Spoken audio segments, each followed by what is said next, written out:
सलामी इस तिरंगे को जिससे तेरी शान है, सर ऊंचा रखना इसका जब तक दिल में जान है। आइयो साथी, स्वागत करता हूं मैं आपका, मैं विपिन त्रिपाठी, आज के इस पॉडकास्ट विद वीटी के 5वें एपिसोड में। जैसा कि हम सब जानते हैं कि कल 15 अगस्त है और आज 15 अगस्त की इस पूर्व संध्या में यहाँ पर हम अपनी छात्राओं के साथ बैठे हैं और इनसे बात करेंगे कि किस तरीके से इस स्वतंत्रता दिवस का क्या महत्व है, क्या इनके सपने हैं, क्या वास्तव में इनको आजादी मिल गई है, और अगर आजादी मिल गई है तो अभी भी ऐसी कौन सी चीजें हैं जो अभी भी हमें लग रहा है कि हम अभी भी उनमें पीछे हैं। बात करेंगे बच्चों से और जानेंगे इनसे कि अंबेडकर जी के, गांधी जी के और अब्दुल कलाम जी के क्या विचार हैं हमारी देश की आजादी को लेकर के। तो चलिए मिलते हैं अपने विद्यालय के बच्चों से और बात करते हैं आज के इस पॉडकास्ट में। चलिए सबसे पहले हम बढ़ते हैं परिचय की तरफ। कनकलता कक्षा 7 से, रिया कक्षा 8 से, निकिता कक्षा 8 से और कोमल कक्षा 7 से। हम सभी जानते हैं कि हमारा देश 15 अगस्त 1947 को आजाद हुआ था। चलिए बच्चों के पास चलते हैं और पूछते हैं कि उनके विचार से आजादी के क्या मायने हैं। चलते हैं अपनी छात्रा कनकलता के पास। वर्तमान समय में आजादी के मायने मुझे लगता है कि हाल के वर्षों में दुनिया पूरी तरह से बदल चुकी है। तकनीक और जिनके अंदाज बदल चुके हैं, ऐसे में हमें पुराने ख्यालात से सबसे ज्यादा आजादी की जरूरत है। मानसिकता अब गुलाम नहीं रह सकती, इससे हमारे सपने बदलेंगे। बदलते दौर में भविष्य की स्वतंत्रता से लेकर व्यक्तिगत आजादी की सीमाओं को लेकर बहस हो रही है। मैं जरूर मानती हूँ कि आजादी की एक सीमा होनी चाहिए और वह हिंसा, किसी को भी किसी अन्य के विरुद्ध हिंसा रखने का कोई भी अधिकार नहीं है। बहुत सही कनकलता, आपने आजादी के मायनों को आपने बहुत सही रूप से हम सभी के सामने रखा। देखा जाए तो हमको 76 वर्ष हो चुके हैं आजादी पाए, तो इन 76 वर्षों में बहुत चीजों में बदलाव आया है, हमारे रहन सहन, हमारे खान पान में, यहाँ तक कि तकनीकी में भी। चलिए अब चलते हैं अपनी अगली छात्रा रिया के पास और उनसे जानने का प्रयास करते हैं कि उनकी नजर में आजादी के क्या मायने हैं।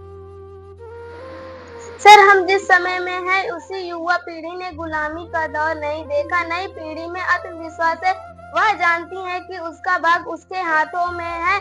अब हमें उन चुनौतियों को स्वीकार करना होगा जो हमारे सामने है। वैसे बगैर चुनौतियों के जीवन में कोई रंग भी नहीं रह जाएगा। बहुत बढ़िया रिया, आपने जो चुनौतियों का वर्णन किया वो बहुत ही काबिले तारीफ है। चलते हैं अपनी विद्यालय की तीसरी छात्रा निकिता के पास और उनसे पूछते हैं कि क्या इस इतने दिन जो हम लोग को आजादी पाए हो गए हैं, कैसा है बच्चों का आत्मविश्वास, क्या है युवाओं की आत्मशक्ति। चलिए चलते हैं निकिता के पास। सर, हम दुनिया के सबसे बड़े लोकतंत्र में रह रहे हैं, लेकिन हमें ठोस आत्मविश्वास की जरूरत है। स्वतंत्रता के सच्चे अर्थ पर विचार करते हुए यह देखना जरूरी है कि क्या कमियां हमारे भीतर रह गई हैं जिन पर जीत हासिल करना है। बहुत बढ़िया निकिता, आपने जो युवाओं के इस आज के समय के जो प्रमुख मुद्दे आपने रखे, बहुत बढ़िया। चलिए अब चलते हैं अपनी कक्षा की चौथी छात्रा कोमल के पास और उनसे जानने का प्रयास करते हैं कि उनकी नजर में आजादी के क्या मायने हैं। सर, पूर्व राष्ट्रपति एपीजे अब्दुल कलाम ने देश को विजन 2020 दिया था। उनके सपनों को पूरा करने के लिए हमें दो बातों को खत्म करना जरूरी है। एक है लालच और दूसरा है डर। लालच से हमें भ्रष्टाचार जन्म लेता है, जबकि विफलता का डर हमें आगे बढ़ने नहीं देता है। अब हमें नई चीजों का स्वागत करना होगा। बहुत बढ़िया कोमल, आपने डॉक्टर एपीजे अब्दुल कलाम के विजन 2020 की बातों को हम लोगों के बीच में रखा। आपने ये बताया कि डर और लालच ये हम सभी का शत्रु है, ये आज के युवाओं को आगे बढ़ने से रोकता है और ये कहीं ना कहीं हम लोगों को भ्रष्टाचार के लिए दोषी भी बना रहा है। चलिए अब चलते हैं हम अपनी छात्रा रिया के पास और जानने का प्रयास करते हैं कि हमारे देश के राष्ट्रपिता महात्मा गांधी जी के क्या विचार थे आजादी को लेकर के चलते हैं रिया के पास। सर, गांधी जी ने नए भारत के लिए काम करने का सपना देखना शुरू कर दिया था। वह सपना जो सम्मिलित हो भी सकता है और नहीं भी हो सकता है, जो शक्तिशाली हो सकता है या नहीं भी हो सकता, लेकिन जो उचित और न्याय संगत अवश्य हो। वह सपना जो भारत के शोषित और गरीबों के लिए एक नई सुबह के रूप में उदित हो।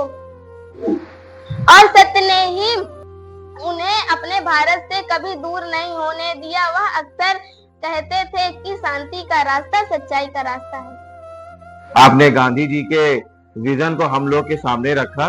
अब चलते हैं अपनी अगली छात्रा निकिता के पास और उनसे भी जानने का प्रयास करते हैं कि उनके पास गांधी जी के ऐसे कौन से विचार हैं जो आजादी को लेकर के हैं और वो हम लोगों के बीच उसको साझा करना चाहती हैं। सर, भारत के लिए गांधी जी का सपना देश में स्वराज लाने का रहा था, जो किसी भी जाति या धार्मिक उद्देश्यों को मान्यता नहीं देता। स्वराज सभी के लिए हो, जिसमें किसान, विकलांग, अंधे और मेहनतकश लाखों लोग शामिल हैं। सर, गांधी जी हर आंख से आंसू पोंछना चाहते थे कि हम भारत के लोग हमारे देश के लिए शांति के वाहक के रूप में कार्य करें और हम अपने देश के लिए अंतिम श्वास तक संघर्ष करें। बहुत बढ़िया निकिता, आपने गांधी जी के विचारों को, उनके स्वप्न को हम लोगों के बीच जो साझा किया, अति उत्तम, अति उत्तम।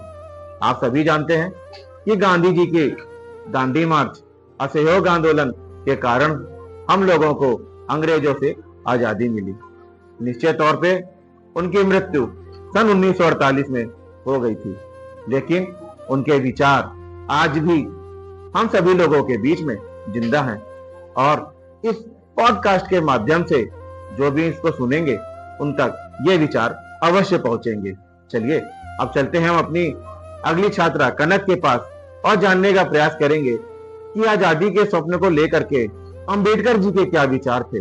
अंबेडकर जी के नजर में हमारा देश किस तरफ जा रहा था। चलिए अब चलते हैं कनकलता के पास। सर, भारतीय गणतंत्र के 76वें वर्ष बाबा साहब के सिद्धांतों को संयोजित करते हुए आगे का रास्ता तय करने की जरूरत है। इस पर शोध की भी आवश्यकता है कि वर्तमान भेदभाव की स्थिति क्या है। क्या महिलाओं को उसी काम के लिए बराबर वेतन मिलता है जो काम पुरुष करते हैं? क्या ट्रांसजेंडर लोग या तो महसूस नहीं करते हैं कि उनके बगल में बैठने वाले लोग उनसे हिचकिचाते कतराते हैं? यह भी देखने का अवसर है कि अलग दिखने या भीतर कपड़े पहनने वाले लोगों को स्वीकार है या नहीं।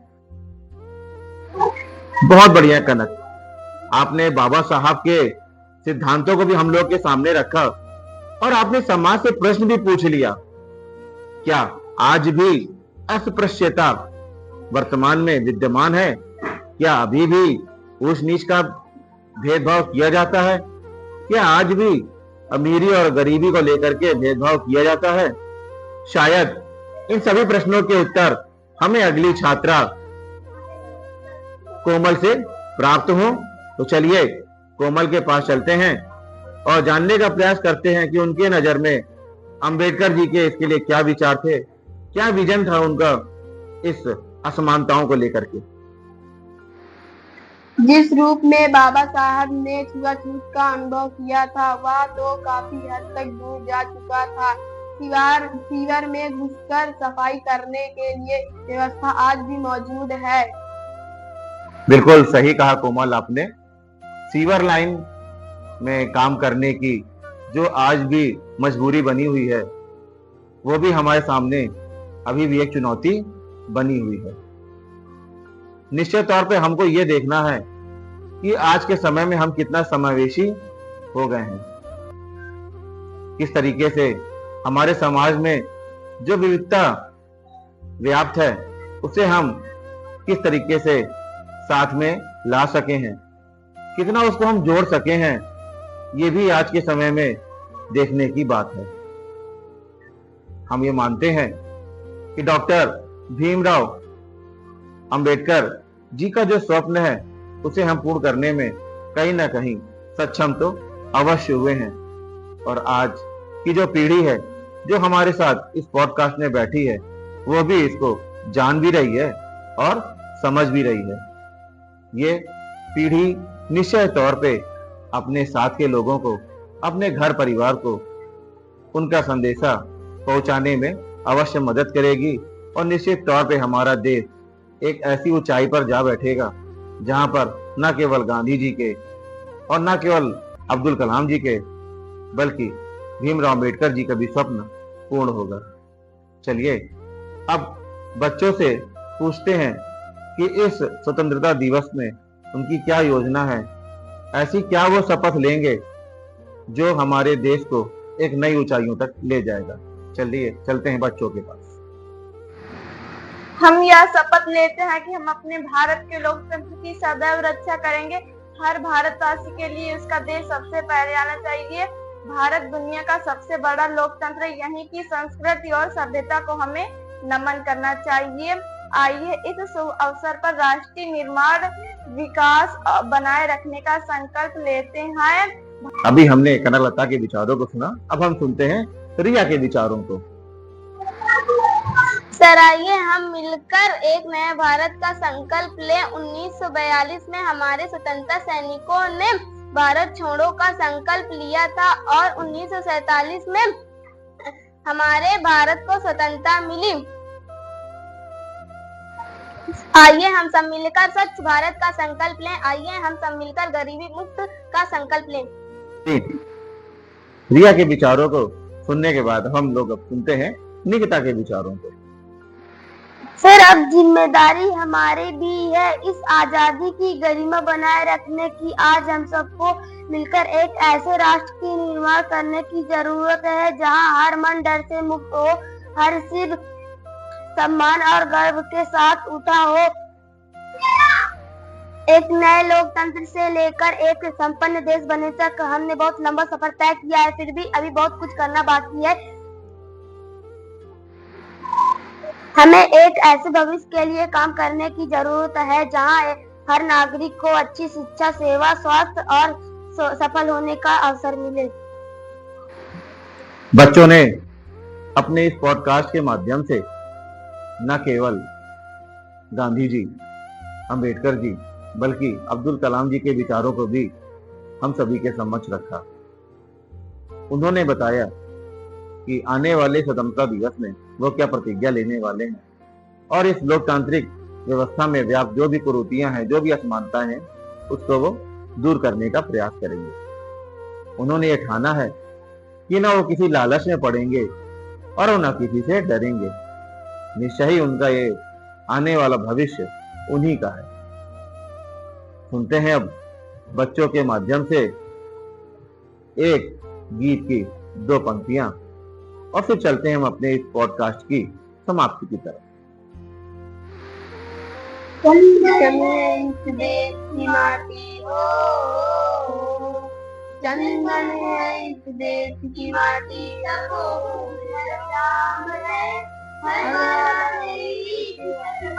बच्चा बच्चा राम है, बच्चा बच्चा राम है।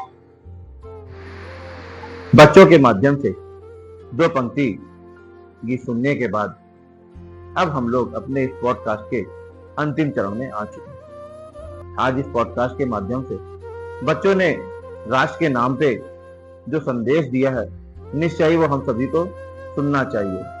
आज बच्चों ने अपने वक्तव्य के माध्यम से आने व अपने भविष्य को सामने रखा है। निश्चित तौर पे ये बच्चे अवश्य भविष्य में कुछ अच्छा ही करेंगे और इस देश का नाम गौरवान्वित करेंगे। आज के इस पॉडकास्ट में बस इतना ही। मिलते हैं हम लोग अगले पॉडकास्ट में। आज के लिए जय हिंद, जय भारत।